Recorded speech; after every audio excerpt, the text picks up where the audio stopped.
சங்கர ஜெய ஜெய சங்கர நம்மாத்து பெரியவா channel subscribe பண்ணுங்க. ஹரஹர சங்கர ஜெய ஜெய சங்கர. நம்மாத்து பெரியவா சேனலில் இன்னைக்கு ஆலய தரிசனம் பகுதியில் நாம் தரிசிக்க இருக்கிற கோவில் முருடேஸ்வரர் கோவில். இது கர்நாடக மாநிலத்தில் இருக்கிறது. மங்களூரு என்பது அனைவருக்கும் தெரிந்த ஒரு இடம். அந்த பக்கத்தில்தான் இந்த கோவில் உள்ளது. முருடேஸ்வரர் கோவில் மிகவும் பழமையான கோவில். 3 பக்கம் கடல் சூழ்ந்த கந்துக மலையின் மீது இந்த கோவில் அமைந்துள்ளது. சிதிலமடைந்த நிலையில் இந்த கோவில் இருந்ததால் இது புதுப்பிக்கப்பட்டது. 1977ஆம் ஆண்டு தமிழகத்திலிருந்து சிற்பிகள் மற்றும் பலர் வரவழைக்கப்பட்டு கோவிலின் வேலைகள் ஆரம்பிக்கப்பட்டன. கோவிலுக்கு அருகில் 123 அடிகள் 37 மீட்டர் உயரம் கொண்ட சிவன் சிலை ரூபாய் 5 கோடி செலவில் 2 ஆண்டுகளில் அப்பொழுது கட்டி முடிக்கப்பட்டது. 20 அடுக்குகள் கொண்ட 249 அடிகள் உயரம் கொண்ட ராஜகோபுரம் 2008இல் கட்டி முடிக்கப்பட்டது. மேலே சென்று வர லிஃப்ட் வசதியும் உள்ளது. கோவிலில் அன்னதானம் தினமும் நடக்கிறது. பலவித சேவைகளும் நடக்கின்றன. இது கர்நாடக மாநிலம் உத்தர கன்னட மாவட்டத்தில் பட்கல் தாலுகாவில் அமைந்துள்ள ஒரு நகரமாகும். பஞ்சக்ஷேத்திரங்கள் அல்லது 5 லிங்கங்கள் உருவான கதை, அதாவது இதிலிருந்துதான் முருடேஸ்வரர் கதையும் வருகிறது. கோகர்ண கதை இங்கு விவரிக்கப்படுகிறது. விநாயகர் லிங்கத்தை கோகர்ணத்தில் வைத்துவிட்டதால் அது அங்கு நிலைத்து விட்டது. கோபம் கொண்ட ராவணன் அதனை தனது பலத்தால் எடுக்க பார்த்தான். பூமியிலிருந்து இழுக்க பார்த்தான். அப்பொழுது அது பசுவின் காது போன்ற உருவத்தை அடைந்தது, அதாவது கோகர்ண வடிவம். கோபத்தில் ராவணன் லிங்கம் வைத்திருந்த பெட்டியை எரிந்த போது அது 23 மைல்கள் தொலைவில் உள்ள சஜ்ஜேஸ்வரர் என்ற இடத்தில் விழுந்தது. மூடி தெற்கில் 27 கிலோமீட்டர் தொலைவில் குணேஸ்வரர் என்ற இடத்தில் விழுந்து வாமதேவ லிங்கம் ஆகியது. லிங்கத்தை சுற்றியிருந்த துணி தெற்கில் 32 கிலோமீட்டர் தொலைவில் கடற்கரையில் உள்ள கண்டுகமலையில் விழுந்தது. அதுதான் முருடேஸ்வரர் அகோர உருவத்துடன் முருடேஸ்வரர் என்று ஆகியது. கட்டப்பட்ட கயிறு தெற்கில் தாரேஸ்வரர் என்ற இடத்தில் விழுந்து தத்புருஷ லிங்கம் என அழைக்கப்பட்டது. இவையெல்லாம் ஆத்மலிங்கத்தின் பாகங்கள்.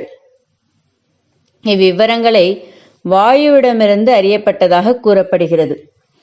வாயு இந்த 5 இடங்களும் பஞ்சக்ஷேத்திரங்கள் என்று அழைக்கப்பட வேண்டும் என்று அறிவித்தானாம்.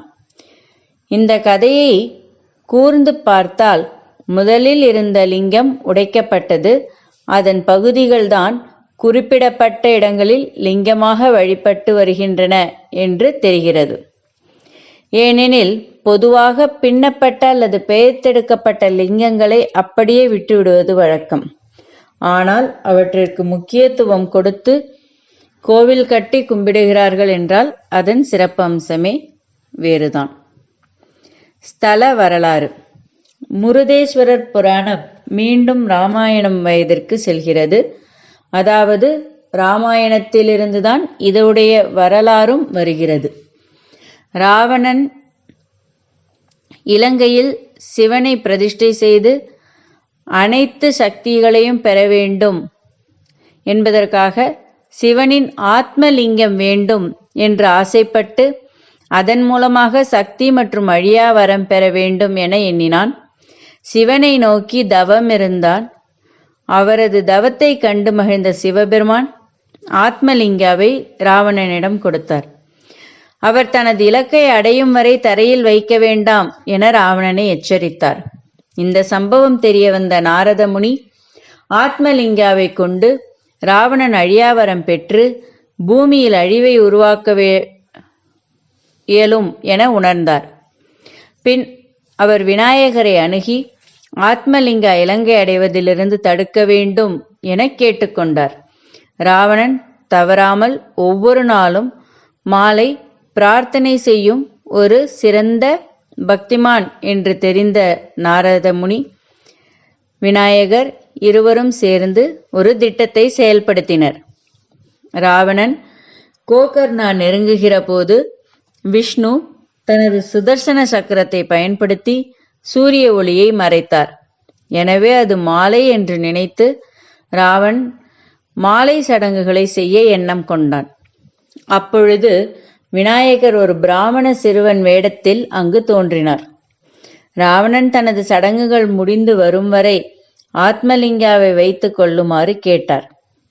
விநாயகர் 3 முறை ராவணனை அழைப்பேன், அதற்குள் ராவணன் திரும்ப வேண்டும், அவ்வாறு திரும்பவில்லை என்றால் தரையில் லிங்கத்தை வைத்து விட்டு விடுவேன் என்று ஒரு ஒப்பந்தம் போட்டார்.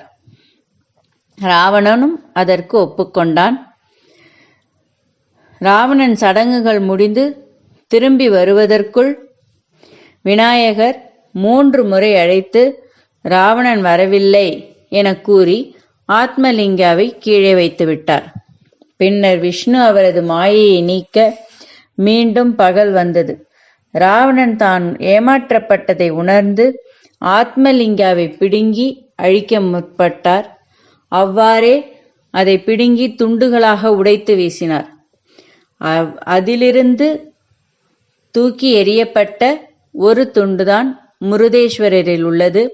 அதன் மீதுதான் கோவில் சிவன் சிலை வடிவமைக்கப்பட்டு கோவிலும் நிர்ணயிக்கப்பட்டது. இந்த கோவில் கடல் சூழ்ந்து இருப்பதால் மிக பார்க்கவும் ஒரு அமைதியான, மனதிற்கு ஒரு இனிமையை தரக்கூடிய ஒரு சுற்றுலா தலமாகவும், அதே சமயம் மிக மிக பார்க்க வேண்டிய, நாம் அனைவரும் தரிசிக்க வேண்டிய ஒரு ஸ்தலமும் ஆகும்.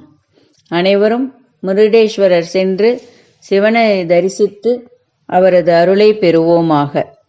ஹரஹர சங்கர, ஜெய ஜெய சங்கர.